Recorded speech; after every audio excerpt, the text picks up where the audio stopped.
আমার ফ্যান্স এবং আগামী জেনারেশন একটা জিনিস শিক্ষা পাবে যে আসলে বন্ধুত্ব চয়েসে কতটা কেয়ারফুল হইতে হবে। দেখেন, বিসিবি তো আমার একটা গার্জিয়ান, তারা অবশ্যই যোগাযোগ করেছে এবং যেই বিষয়টা ঘটেছে এটা আসলে একটু দুঃখজনক। আমি আসলে কখনো এক্সপেক্ট করিনি, কারণ ওরা আমার ছোটোবেলার ফ্রেন্ড ছিল।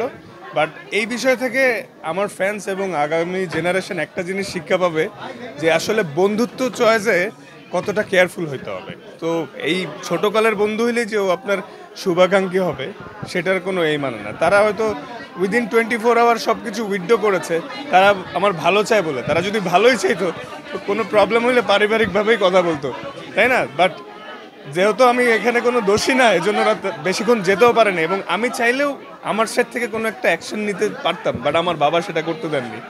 সো এই বিষয়ে আমি আর কথা বলতে চাই না, বাট সবাই দোয়া করবেন। আপকামিং এশিয়া কাপ আছে, যাতে আমি ভালো করতে পারি আর সুস্থ থাকি।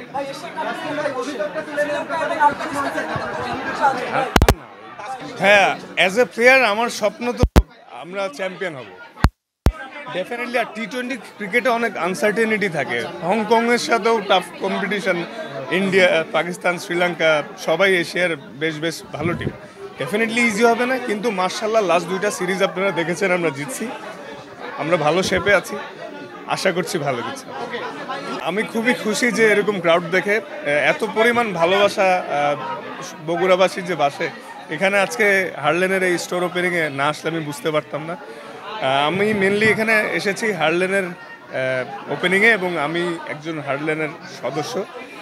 সো আমার খুবই ভালো লাগতেছে এখানে আসতে পেরে। সাথে ইমন ভাই, কেয়া সবাই আসছে।